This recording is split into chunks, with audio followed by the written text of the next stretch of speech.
Alhamdulillahirabbil alamin. Wa sallallahu ala sayyidina Muhammadin wa ala alihi wa sahbihi wa sallam ajma'in, amma ba'd. Alhamdulillah, kita sekarang sudah ada di hampir sepertiga bulan ini. Semoga apa yang telah kita lalui di bulan ini, kalau ada kebaikan dan amal ibadah, semoga diterima oleh Allah Subhanahu wa taala. Dan apabila ada kesalahan dan kekurangan atau maksiat yang kita lakukan sengaja atau tidak, semoga diampuni oleh Allah Subhanahu wa taala. Karena bulan Ramadan sudah hampir sepertiga dari bulan Ramadan telah pergi. Tinggal 2/3 lagi dari bulan Ramadan ini. Semoga kita panjang umur, sehat wal afiah, bisa mengamalkan apa yang diridhoi oleh Allah Subhanahu wa taala. Mubtilatus shaum. Kita sekarang sudah sampai kepada bab tentang sesuatu yang membatalkan puasa. Semoga puasa kita nggak ada yang batal.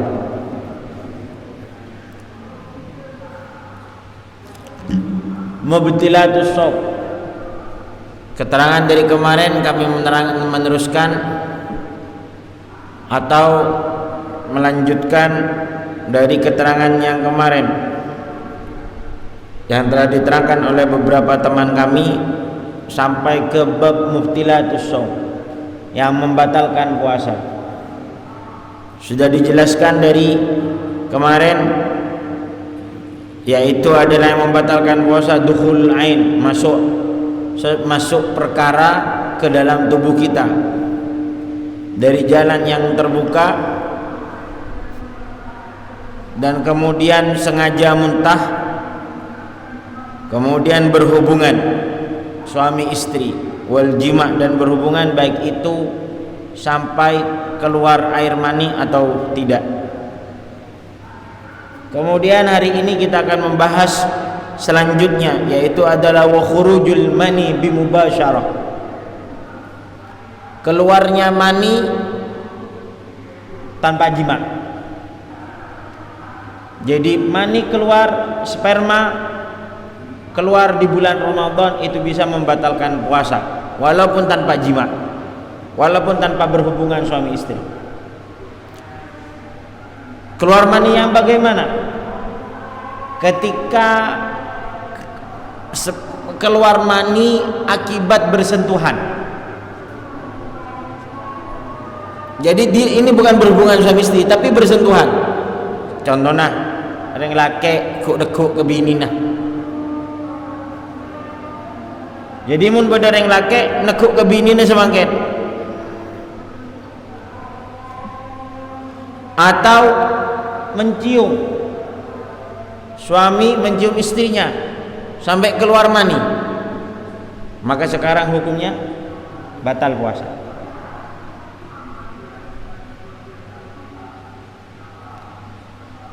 Kemudian ini yang jadi, kalau sekarang pertanyaannya tidak akibat sentuhan, contohnya di siang hari mimpi basah,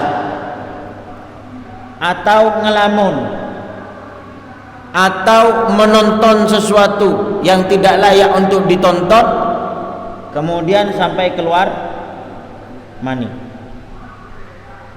maka puasanya tidak batal, walaupun dosa menonton, walaupun khayal haram, walaupun menontonnya haram, tapi tidak membatalkan puasa.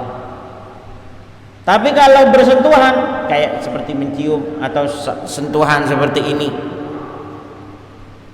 itu hukumnya hukumnya batal puasa.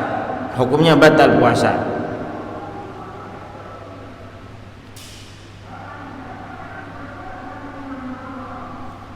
Kemudian ini bersentuhan langsung ya.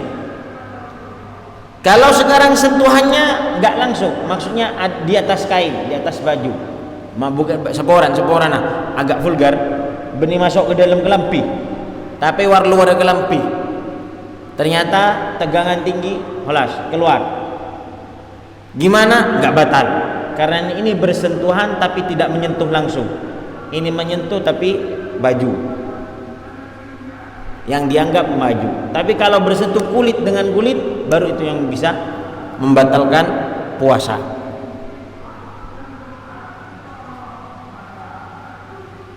Kemudian kalau ada orang junub di tengah malam, baik itu mimpi atau setelah berhubungan dengan istrinya, sampai subuh nggak mandi, jadi subuh adzan atau sampai iqamat belum mandi, kif hukumnya? Hukumnya sah sholat puasanya, nggak batal. Dan itu pernah dilakukan oleh Nabi Muhammad SAW. Faqad kana asbaha junuban bighaira laisa muhtaliman. Rasulullah SAW di waktu subuh, adzan subuh sudah, beliau ini masih belum mandi, masih belum mandi junub, dan puasanya sah. Puasanya sah. La ilaha illallah. Kemudian ini yang membatalkan, wa khurjul mani bi syahwatin ma'al amad. Itu apabila dilaksanakan dengan sengaja. Mun tak sengaja, tapi dak remah tidak bisa bayang kita, tapi ini kita bodoh. Tak ada remah bayang kita sengaja seni geguk-geguk kita sengaja kan. Tak masuk akal gini kadang-kadang. Jadi yang penting umpama tak sengaja neguk sini kan. Ternyata sampai inzal keluar mani, batal.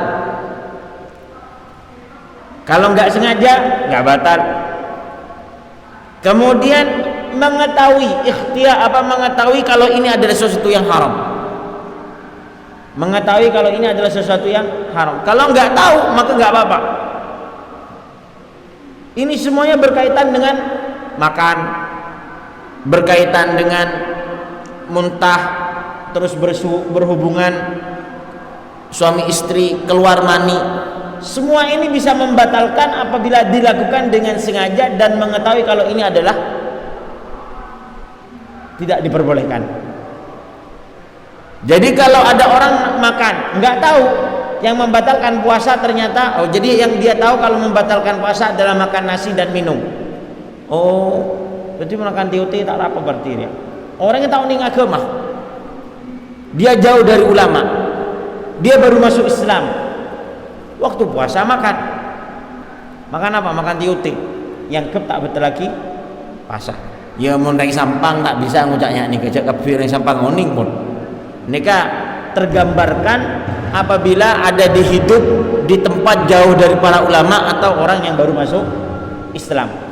Bagaimana puasanya? Tidak batal puasanya. Lanjut.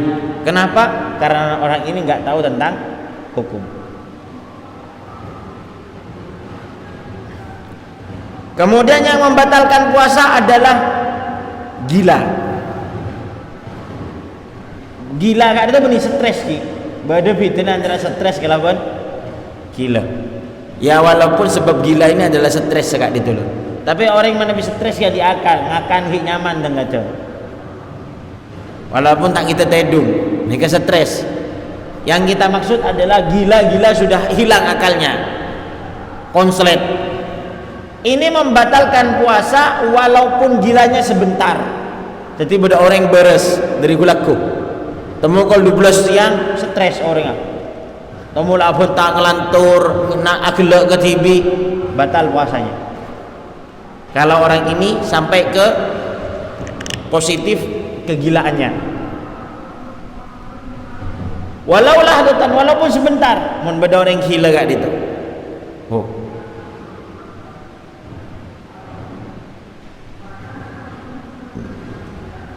Jadi beda orang katanya kapten. Ini yang terjadi. Gimana hukumnya, Kiai? Saya ini kadang stres karena kena vonis penyakit napas kan itu sekali. dan ini penyakit aib di masyarakat. Bukan karena kena penyakitnya, tapi karena dianggap sebuah aib, sebuah sesuatu yang tercela di kalangan masyarakat. Sampai gula kali itu kadang gila guys. Maksudnya gila, kita sadar bonda remah. Nah, orang yang seperti ini kalau di tengah puasa maka hukum puasanya batal. Pon. Yang membatalkan lagi puasa adalah pingsan atau mabuk. Jadi beda antara gila dengan mabuk. Gila hukumnya walaupun sebentar membatalkan puasa. Tapi mana Nabi mabuk tidak membatalkan puasa, tapi ada dua kemungkinan. Kalau mabuknya karena sesuatu yang diharamkan oleh syariat, maka sekarang batal puasanya walaupun sebentar. Contohnya membatalkan sepuh. Sepuh kak itu ki sempat apa? Ki sempat minum narkoba. Narkoba tak memabuk apa? Minuman-minuman keras. Akhirnya adzan subuh, Allahu Akbar ki teler. Umpama. Tedung. Kol beluk beres. Ngucap, oh kok malam niat kefokmu batal. Kenapa? Karena engkau mabuk karena sesuatu yang diharamkan. Tapi kalau mabuknya nggak sengaja, contohnya arjong sepuh, adzan, para adzan dah imsak kurang 10 menit, ngambil sembarangan. Ternyata yang diminum adalah minuman keras. Atau yang diminum apa? Apa senika pelitur atau berapa senika? Tak sengaja. Umpama mabuk ternyata orangnya. Setelah mabuk jam 10 sembuh. Oh, alhamdulillah sadar orangnya. Lanjut puasa sampai malam. Sah apa enggak? Sah. Karena mabuknya bukan dari sesuatu yang diharamkan. Jadi kita lihat dulu mabuknya dari apa? Mabuknya dari sesuatu yang tidak diharamkan. Berarti mabuknya nggak membatalkan puasa, asalkan nggak sampai 1 hari mabuknya. Jadi saya perjelas lagi. Kalau mabuknya, jadi ada orang mabuk atau ada orang pingsan. Kenapa kok mabuk? Kenapa kok pingsan? Karena sesuatu yang diharamkan oleh syariat. Contohnya dia malam-malam kumpul dengan teman-temannya, naudzubillah min dzalik, kemudian pesta, terus minum narkoba, minum-minuman keras sampai sepuh, adzan sepuh pingsan. Utama mabuk. Jadi puasanya batal walaupun mabuknya cuma sebentar. Kemudian kalau sekarang puasanya kalau dia itu mabuk nggak sengaja atau dengan sesuatu yang tidak diharamkan syariat, contohnya dia nggak sengaja keminum minuman keras atau nggak sengaja minum apa atau minum sprit ternyata mabuk langsung, umpama untuk minum alkohol kayak Coca-Cola atau apa langsung mabuk, itu hal nggak diharamkan oleh syariat, tapi minum langsung mabuk karena memang dirinya ada penyakit tuh, tapi ini nggak diharamkan oleh syariat. Gimana sah puasanya asalkan mabuknya nggak sampai 1 hari. Tetemun pas pada orang mabuk sebelum maurib, jaga mari maurib, puasanya nggak sah. Entah yang gep apa sah.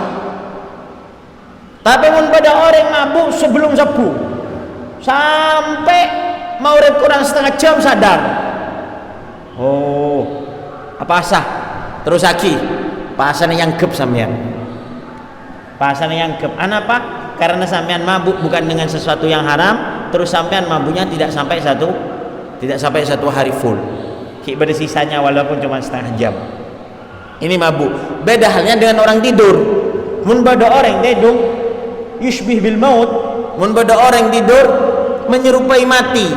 Bila sebelum mari sahur tedung jaga kapal mari na abuka. Bada orang yang nikah bada mari ketemu naptina sering orang yang nikah. Kapan sahur, habis sahur tidur. Bangun kapan? Habis maghrib. Kayak pada puasanya sah. Puasanya sah. Kayak gini ontong muni naptina malaikat. Nah itu seperti itu. Bedanya dengan orang mabuk. Kalau orang mabuk harus ada waktu dia itu nututin Ramadan, siang hari. Sekecek, umpama beda orang mari bejang sepuh mabuk. Mari sahur bejang sepuh, ajalan mabuk atau bepelengan pingsan sampai ke Isya. Hukum puasanya sah apa enggak? Sah. Karena masih nututi siang hari dari bulan Ramadan. Seperti itu. Asalkan mabuknya bukan dengan sesuatu yang diharamkan. Ini beberapa hal yang membatalkan puasa. Kemudian yang membatalkan puasa adalah ar-riddah. Apa riddah ini? Murtad. Wah, bahaya murtad kayak itu.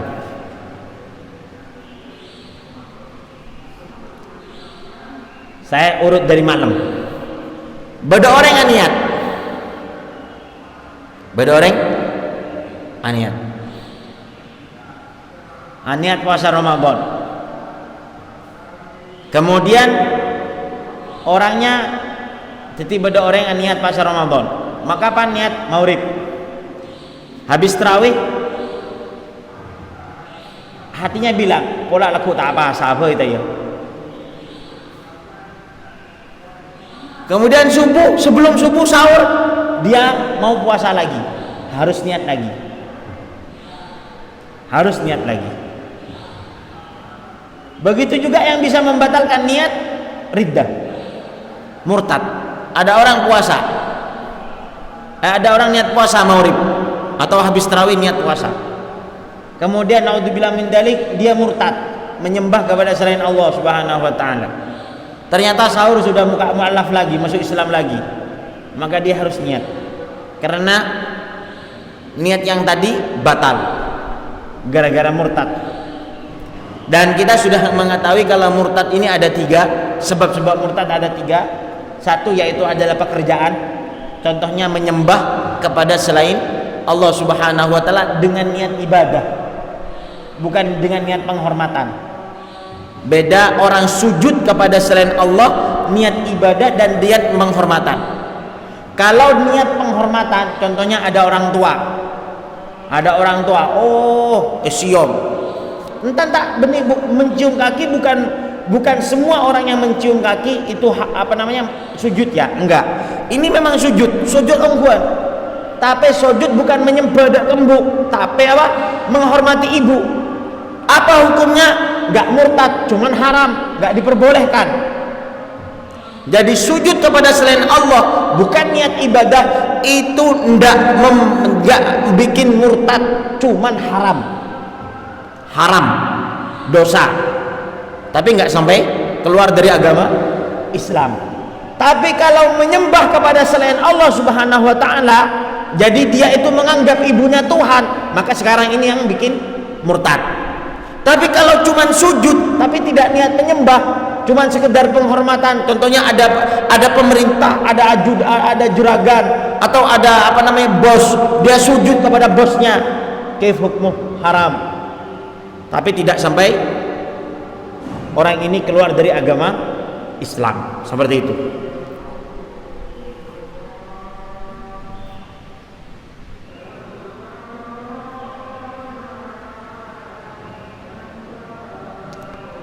Kedua yang menyebabkan murtad yaitu adalah percakapan. Nah ini perlu diperhatikan. Tengah-tengah pada orang yang cungocoh napanya mana ngucak njok pangeran 2 walaupun agak aja, walaupun cuman bercanda gurau, walaupun cuman bercanda, bikin murtad. Makanya tuli minta sepora, tuli minta sepora dan tuli maca syahadat orang yang seperti ini. Agak aja tak ngucain pangeran untuk baca ngocain Nabi Muhammad, ini bikin murtad. Tengate. Nah, seperti itu. Terus yang menyebabkan murtad itu lagi adalah i'tiqad, keyakinan. Ternyata dia itu beda. Ini yakin ya, bukan cuma terbesit. Ada sebagian orang terbesit apa? Pola Allah tak ada ayo. Di mengkobratoman ngatela terbesit. Oh, astagfirullahaladzim. Ini terbesit, tidak sampai membatal, tidak sampai murtad. Tapi kalau sudah yakin, engkau yakin, naudzubillah min dzalik, di hatinya sudah ada keyakinan kalau Allah tidak ada atau kalau Allah tidak mampu, nah, maka sekarang orang ini murtad karena keluar dari agama Islam dengan keyakinannya. Naudzubillah min dzalik. Dan ini bisa membatalkan puasa, bisa membatalkan puasa. Kemudian yang termasuk membatalkan puasa yaitu adalah haid. Ya, reng bini haid pantes lah, mesti reng bini haid. Kemudian orang nifas, kemudian melahirkan, ini semuanya termasuk membatalkan ke puasa, termasuk membatalkan puasa. Ini terbit matahari kurang 11 menit.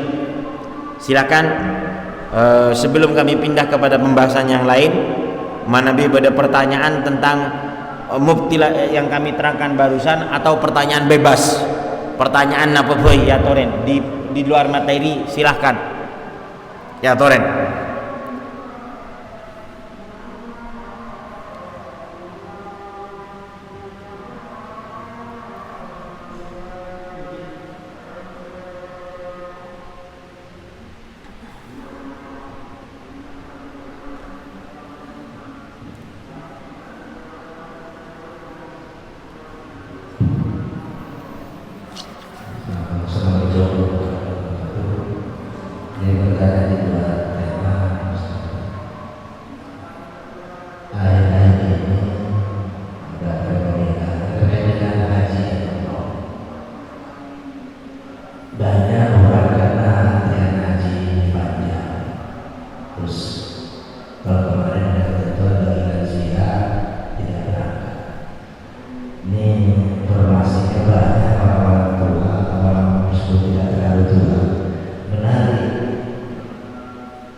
Gimana? Sebaiknya apa kejadian seperti itu sudah benar-benar gitu. Jadi sudah daftar haji. Sudah daftar haji. Terus? Karena antriannya panjang. Terus dicabut. Untuk umroh. Sudah baik seperti apa? Terima kasih. Assalamualaikum warahmatullahi wabarakatuh. Salam. Semakin banyak nih kak, terutama umroh Ramadan. Pertanyaannya bismillahirrahmanirrahim. Gampang lagi. Pertanyaan si paling tepat nih kah? Kalau ada orang punya uang 30 juta atau 40 juta lah, kemudian dia umroh, bisa menggugurkan kewajiban haji apa enggak? Hah? Enggak.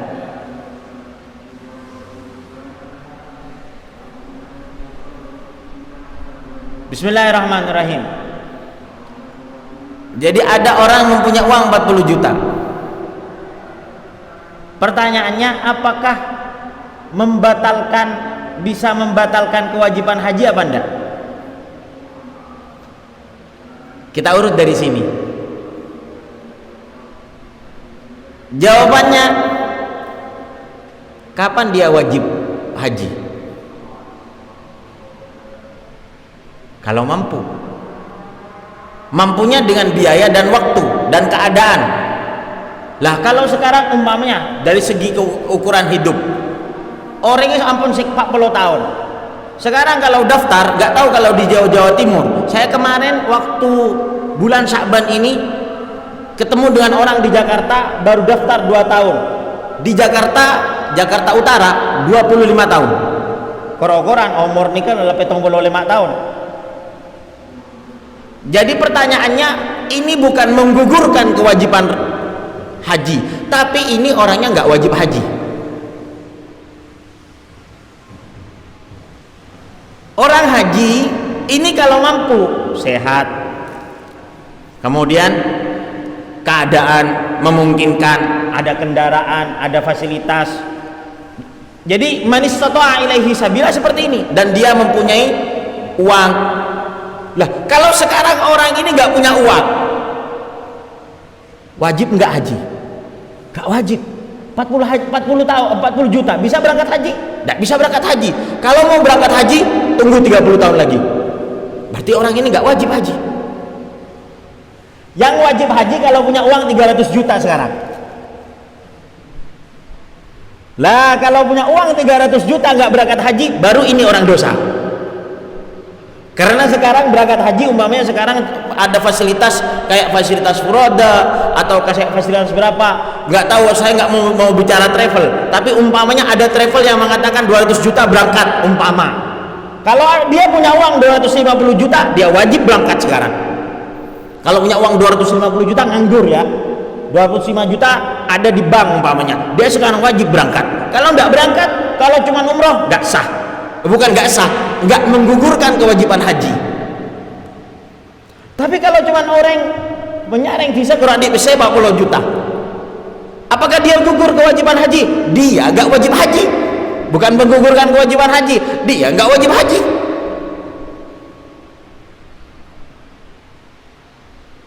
Gitu. Paham ini? Nah, dengan jawaban ini sudah terjawab. Paham?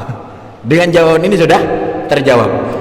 Kalau sekarang orangnya baru punya uang 250 juta, 300 juta, terus dia itu cuma daftar 40 apa? Daftar umroh. Lah, ini umrohnya nggak bisa menggugurkan kewajiban haji. Dia wajib haji. Bisa pakai apa namanya? Daftar yang cuma 5 tahun lagi ini berangkat, apa nyaman gak sah? Haji plus 5 tahun lagi berangkat dengan uang 150 juta atau berapa ratus juta berangkat, maka orang ini wajib sekarang haji. Wajib orang ini daftar. Karena orang ini mampu, gak cukup umroh. Seperti itu. Jadi tergantung orangnya. Sekali itu. Oke. Wallahu a'lam. Ini tentang masalah haji dan umroh. Senyaman umroh nang Ramadan. Salah umroh oleh fadilan haji.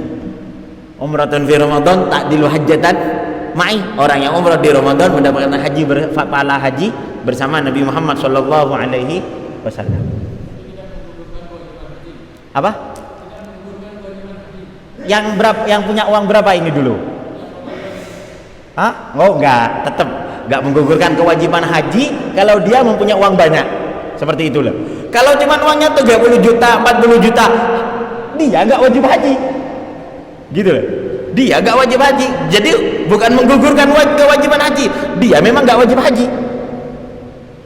Nah, iya. Assalamualaikum. Iya, sekali. Kebetulan seorang ibu diumrohkan anaknya beberapa bulan sebelum umroh. Ibu bapak. Saya bawa. Ya, pertanyaan pertama, bagaimana dengan ibadah umrohnya? Sudah niat, sudah siap-siap, sudah barang sudah siap semua, tapi tidak jadi berangkat. Kemudian yang kedua, uangnya rencana akan dikembalikan. Untuk anaknya ini suami istri sudah ada haji, jadi ketika orang umrah hanya satu saja akan kesulitan. Nah, uang ini sebaiknya dipakai apa? Naam. Kemudian yang kedua, Ketiga. sesuai dengan materi hari ini, tadi juga sudah dijelaskan. Biasanya kalau orang itu suami istri berhubungan di bulan suci Ramadan, sanksinya berat, juga makan dan sebagainya. Bagaimana tadi dijelaskan persatuan dan programnya batal puasanya karena seperti itu, persatuan atau ada sanksi khusus atau hanya batal saja ibadah Oh iya. Terima kasih pertanyaannya. Jazakumullah khair, pertanyaan yang insyaallah mengandung banyak barokah. Tentang masalah apalagi umroh ya? Ya, orang tua umroh meninggal. Ada anak ingin memberangkatkan orang tuanya. Ini kejadian kemarin. Hamin satu. Sebelum keberangkatan orang tuanya wafat. Apa Hamin 7 gitu, saya lupa. Orang tuanya wafat sebelum keberangkatan umroh. Orang ini wafatnya di mana? Di Indonesia kan? Nggak wajib apa-apa karena masih belum niat, cuman mempunyai keinginan saja. Tadi wafatnya nanti sama seperti orang wafat biasa, seperti itu, nggak ada perbedaan. Uangnya digimanain? Apakah wajib diumrohkan orang lain? Nggak wajib apa dalam secara fikih saya bicara, nggak diwajibkan apa-apa. Cuman para ulama kita, saya sering bertemu dengan para kiai bilang ini uang karena niatnya sudah untuk umroh, maka lebih baik untuk memberangkatkan umroh orang lain saja, atau untuk kebaikan disumbangkan ke masjid, disumbangkan ke orang fakir miskin. Jadi jangan diambil lagi karena uang ini sudah diniatkan untuk diberangkatkan umroh, seperti itu.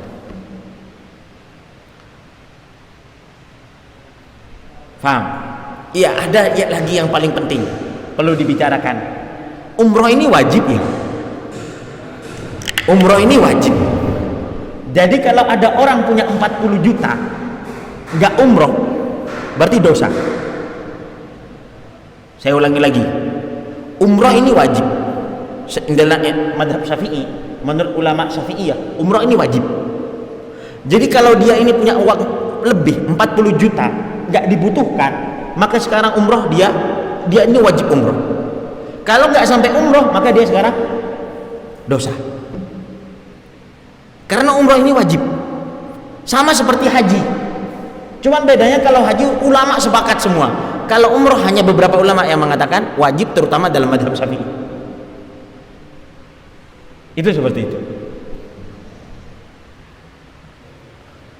Kalau ada uang lebih tapi ya nggak dibutuhkan, tahu boleh menabi aku tuh 40 juta Ustaz, tapi ke biaya engki mobil abdi ini rosak Ustaz. Oh, lain lagi, ini lain lagi, karena ini dibutuhkan kesehariannya. Tapi kalau ini uangnya lebih 40 juta nggak dipakai, atau 50 juta 60 juta, orang ini wajib haji, wajib umroh dia orang sekarang. Karena menurut agama Islam umroh ini menurut mazhab Syafi'i, dalam pandangan ulama kita, umroh ini sama seperti hukumnya haji, yaitu adalah wajib. Jadi kalau ada orang mampu nggak berangkat umroh, maka dia dosa. Sama seperti orang yang mampu haji tapi dia nggak berangkat haji, seperti itu. Cuman kami sekarang peta ya karena zamannya atau karena keadaannya seperti ini, seperti itu. Kemudian apa? Pertanyaan yang barusan, jadi sudah ya dijawab ya. Pertanyaan satu dan pertanyaan kedua. Pertanyaan ketiga, kalau orang bersetubuh di bulan Ramadan, sanksinya sangat besar. Kalau orang bersetubuh di bulan Ramadan sanksinya besar. Contohnya seperti apa? Kalau kita diurut memerdekakan merdekakan budak sekitar 60 budak. Kemudian kalau tidak mampu puasa, kalau satu harinya 2 bulan, kalau tidak mampu baru sedekah satu harinya 60 orang miskin, satu orang miskin kena mut, atau seperti itu. Benggak itu bodoh terjadi. Saya pernah di SMS orang pakai WA apa IG saya kurang tahu, lupa saya. Jadi ada orang minta solusi. Apa? 11 hari bersetubuh dengan istrinya di Ramadan. Kenapa?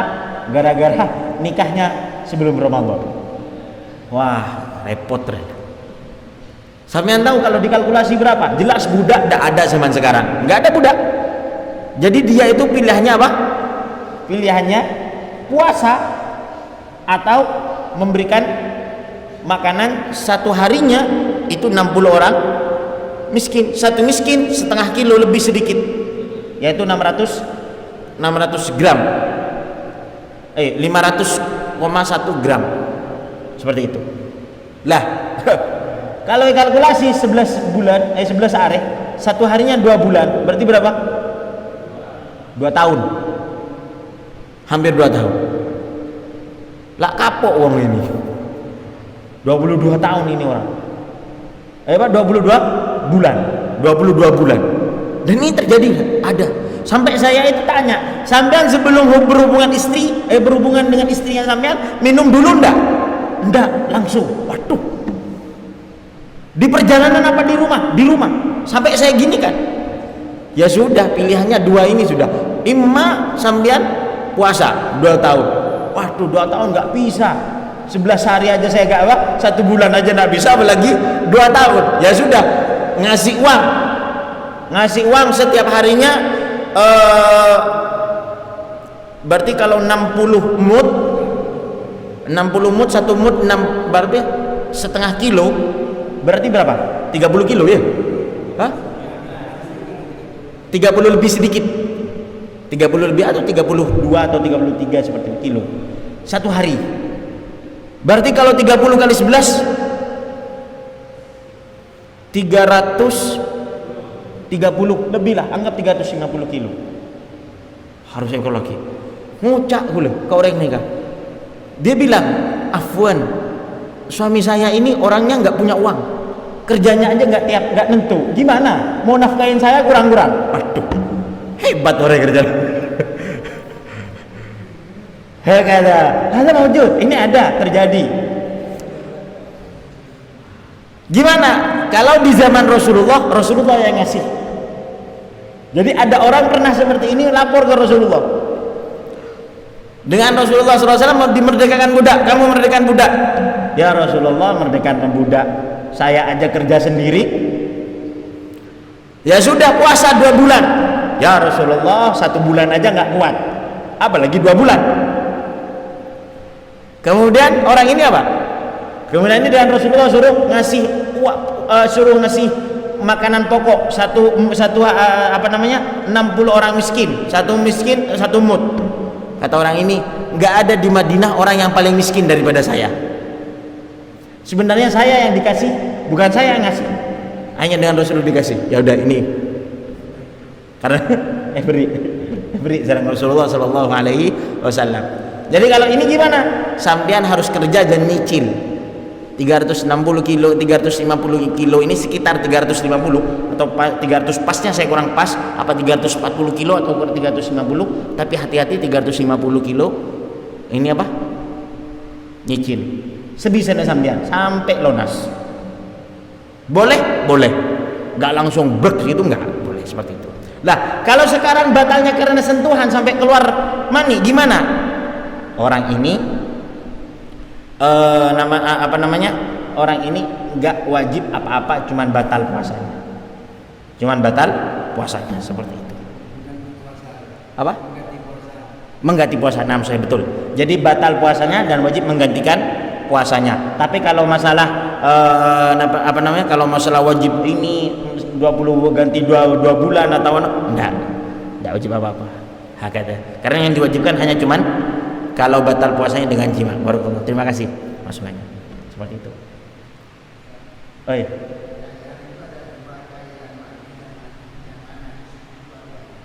Cairan mani. Dalam mazhab Syafi'i mani ya. Dalam mazhab Syafi'i mani. Seperti itu. Hah? Bukan madi. Kalau madi.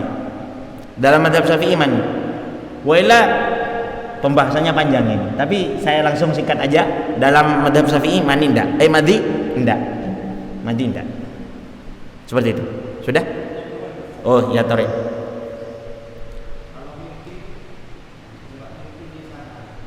Enggak batal. Karena enggak sengaja. Walaupun sebelum tidur hayal, kemudian mimpi basah. Gimana? Enggak tidak batal puasanya, seperti itu. Yang mungkin Iya. Pada saat keponakan umroh itu diniatkan untuk mengumrohkan ibu dari atau neneknya yang meninggal. Ya. Badal umroh. Oh iya. Kemudian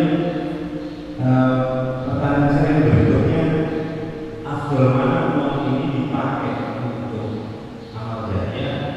Karena ada yang usulkan dipakai untuk badal haji, gitu. Bisa tidak Ustaz, atau mana yang lebih afdol? Terima kasih. Ya, Bismillahirrahmanirrahim. Badal umroh ya.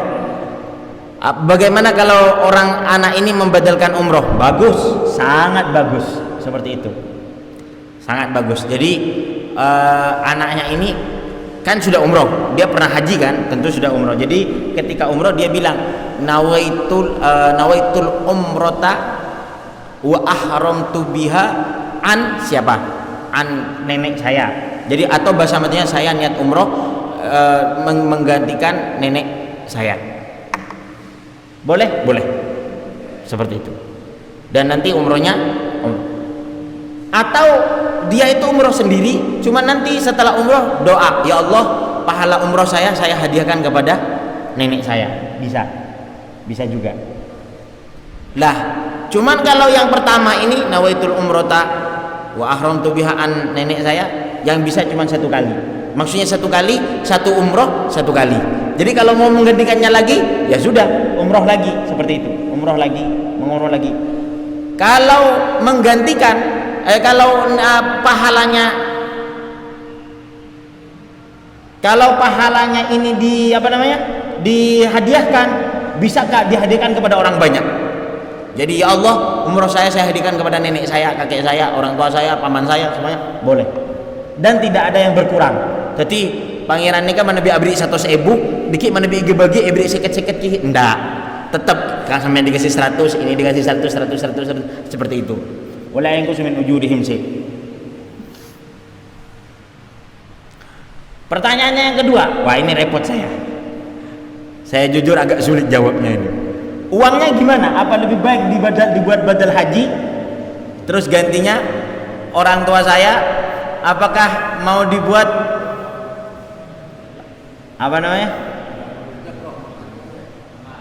amal? Jujur saya nggak bisa jawab ini. Nanti insya Allah ketika bab haji ada pembahasan, jadi saya nggak bisa jawab ini. Seperti itu. Untuk yang pertanyaan yang terakhir ini seperti itu. Pertanyaan lebih baik mana seperti itu. Jadi saya nggak bisa jawab.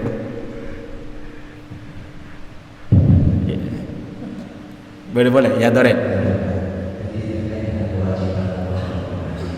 Waduh, ini mau umroh semua apa ini? Semoga umroh semua ini, amin.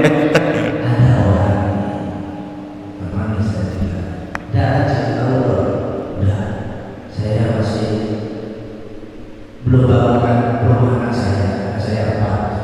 Untuk haji itu cukup. Cuma dia seolah-olah punya kewajiban untuk bangun rumah anaknya.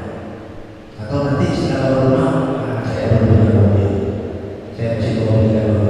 Nah seperti ini sebenarnya sudah masuk wajib pada dia masih punya tanggungan untuk dirinya mungkin keluarganya juga anaknya. Sama kayak umroh dan haji. Ya, terima kasih. Saya jawab singkat aja. Jawabannya nanti sampean lebih tahu sendiri.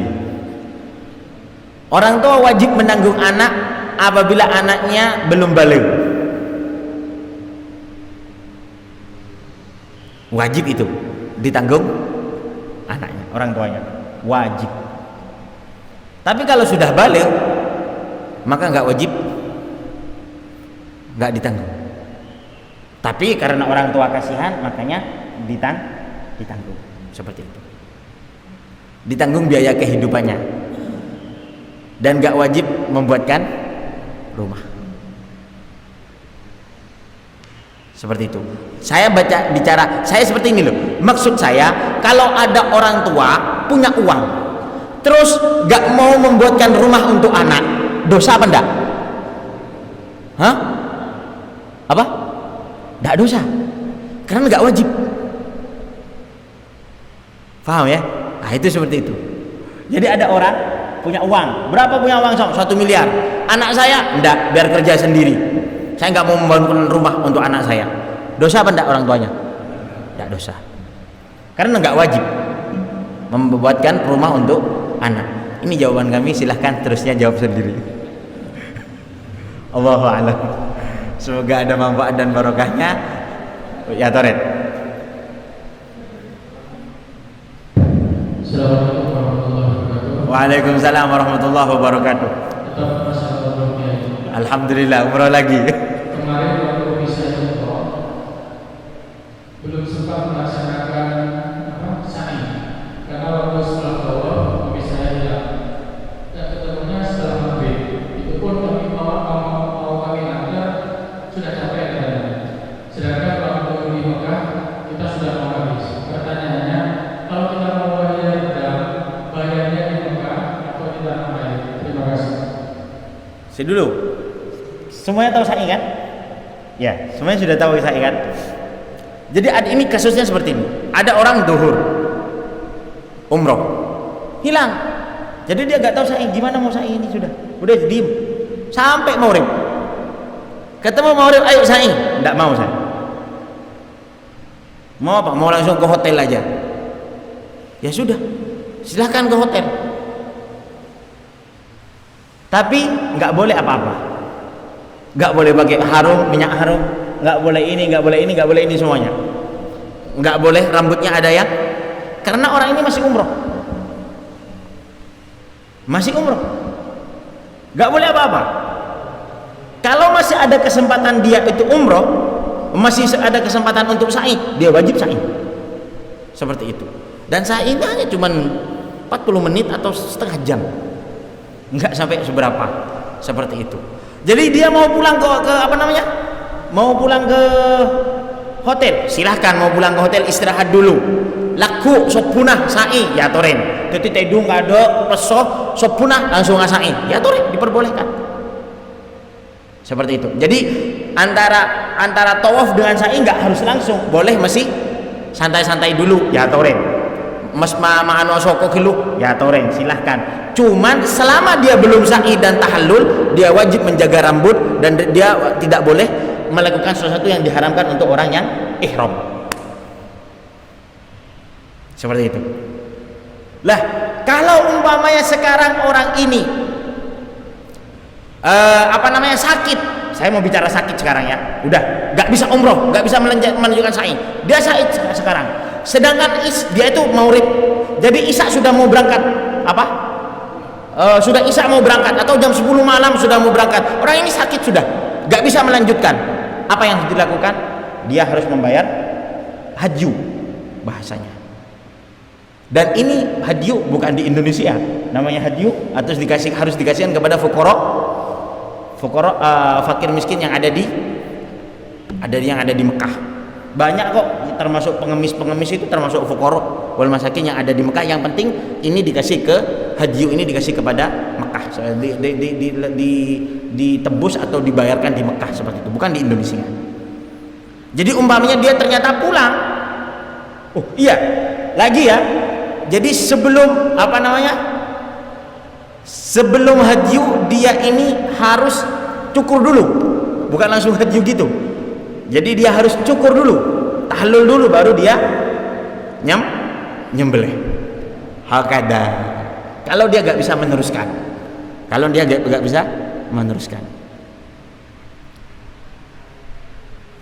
gimana? Sudah.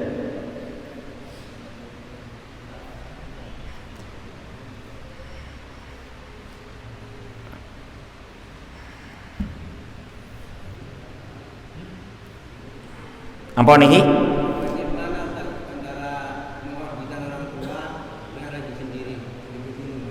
Ya tentu tidak bisa menghajikan orang lain sebelum dia pernah haji. Gak bisa mengumrohkan orang lain kalau dia belum pernah umroh, seperti itu.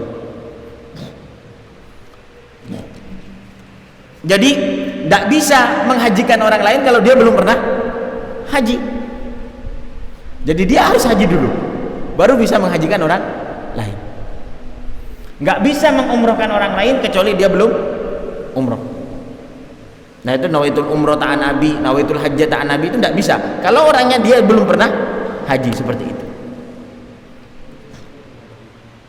Dan tentu lebih wajiban kepada dirinya sendiri, seperti itu. Sebenarnya kayak anak dihajikan, orang tua nggak dihajikan, itu sebenarnya nggak wajib, seperti itu. Cuma lebek tina anak dekah kareng tua atau nisternya orang tua dekah anak. Yang diwajibkan itu nafkah, bukan haji, seperti itu. Jadi umpama beda yang tua soki tak mau berangkat umroh dekah anakan, untuk tak mau berangkat haji ke anaknya, dosa apa ndak? Ndak dosa. Tapi mun tak beri dan dosa kalau itu sebelum balik. Wah kadar. Tapi kayaknya nggak ada orang tua teke anaknya walaupun sudah balik kan itu lapar, nggak ada seperti itu. Ini saya bicara masalah standar hukum. Tapi kebanyakan orang-orang lebih daripada standar kebaikannya, seperti itu. Seperti itu. Ya Toren. Kita apa?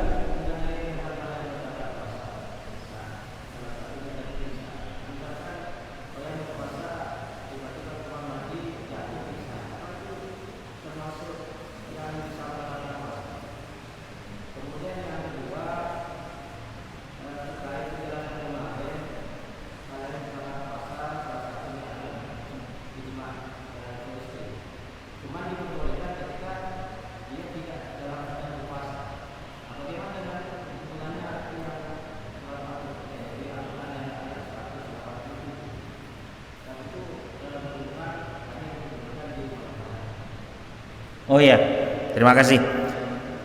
Sebelum saya jawab, saya barusan salah ya. Jadi bukan bukan cukur dulu baru nyembelih, tapi nyembelih dulu baru cukur. Ya, nyembelih dulu baru cukur. Wala tahliku ru'usakum hatta yablugha al-hadyu mahillah, seperti itu. Wala tahliku ru'usakum hatta yablugha al-hadyu mahillah. Jadi nyembelih dulu baru cukur. Bukan cukur dulu baru nyembelih, yang saya barusan saya ralat. Jadi mencukur dulu nyembelih dulu sebagai ganti dam dan dikasihkan kepada fuqara masakin, baru dia boleh mencukur. Mencukurnya boleh di Indonesia, tapi hadyunya harus dikasih ke fuqara wal masakin yang ada di Mekah gitu. Kalau mau cukur di Indonesia, wah cukurnya Mekah tapi bagus, lebih bagus yang Madura. Tak apa cukurnya Madura. Cuman selama ini tetap dia tidak diperbolehkan apa-apa.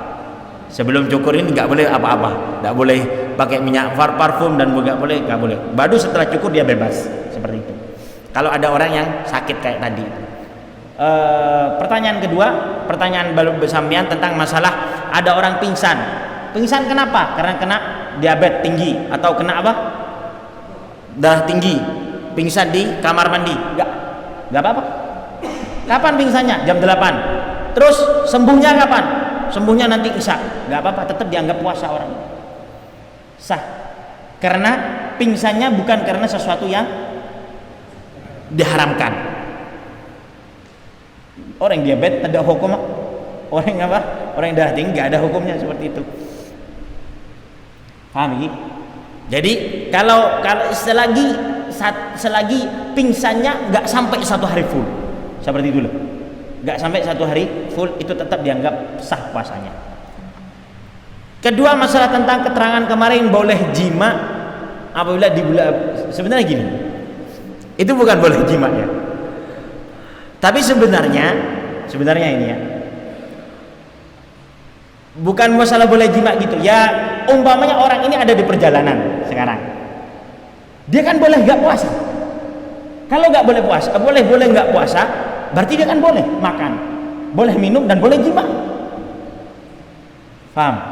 Kalau dia ada di perjalanan, dia wajib puasa. Tapi dia boleh makan ketika dia ada di perjalanan, asalkan memenuhi syarat perjalanannya, yaitu adalah salah satunya perjalanannya nggak maksiat. Yang nomor 2 yaitu adalah berangkatnya sebelum subuh. Boleh sekarang, boleh. Kan lain lagi kalau ke Jakarta lihat konsernya apa, konsernya artis, itu nggak boleh jamaah, jelas nggak boleh. Kenapa? Karena perjalanannya maksiat sudah, seperti itu. Dia nunggu sebelum maghrib sudah ada di tempat konser umpamanya, sampai konsernya selesai belajar jamaah aja, nggak bisa jamaah karena dia itu maksiat perjalanannya, seperti itu.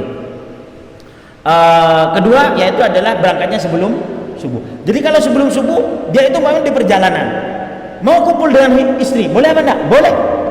Kenapa? Karena dia nggak wajib puasa. Sama seperti dia ketika mau makan minum, nggak boleh apa enggak? Boleh, karena dia ada dalam perjalanan. Paham gitu? Hah?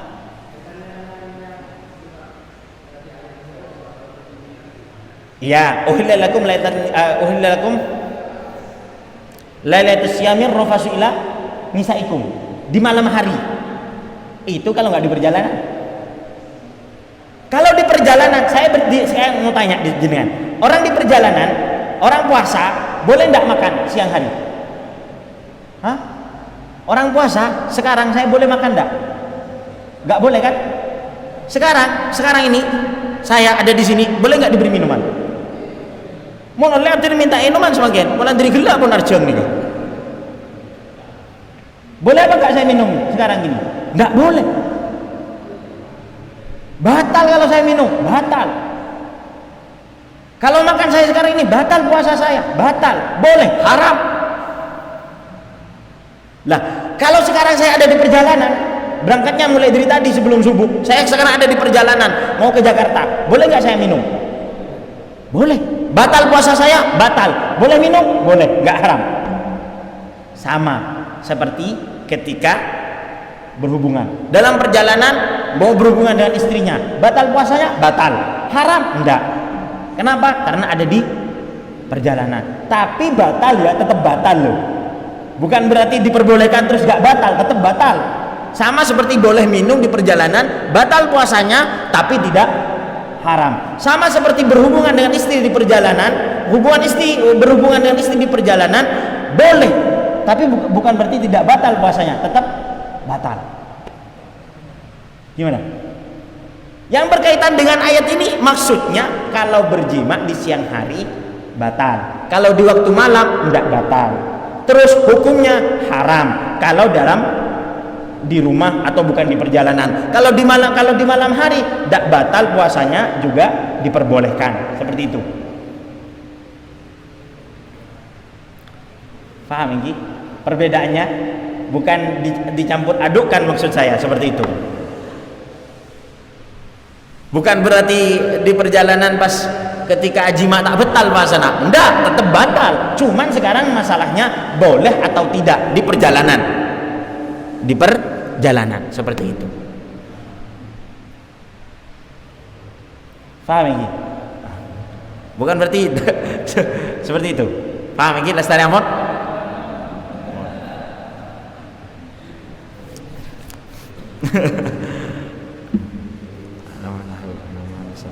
Apa?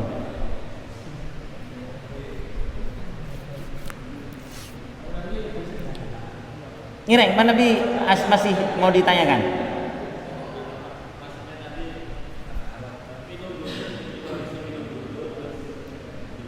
Oh gitu. Ya. Kalau sekarang di rumah mau minum dulu, baik. Terus jima. Ini kaitannya bukan masalah dengan dosa gak dosa ya. Tapi kaitan, kalau dosa tetap dosa. Oh, coba dari Roma minum sampean. Kan dosa gak gitu. Kaitannya sekarang bukan masalah dosa gak dosa. Kaitannya sekarang wajib kafarah apa tidak? Kaitannya dengan ini. Tapi kalau batal, tetap batal. Dosa, ya tetap dosa. Cuman bayar kafarah enggak. Paham? Kalau masih minum dulu, baru berhubungan dengan istri. Batal puasanya? Batal. Dosa? Dosa. Bayar kafarah? Enggak. Paham? Jadi mau dosa lah.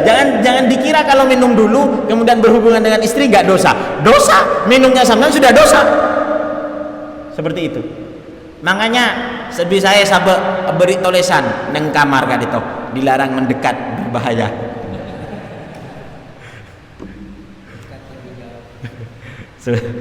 Matur sekali sebenarnya seporana kurang lebihnya menteri sepora sareng Allah Subhanahu wa taala. sallallahu alaihi wasallam. Al-Fatihah.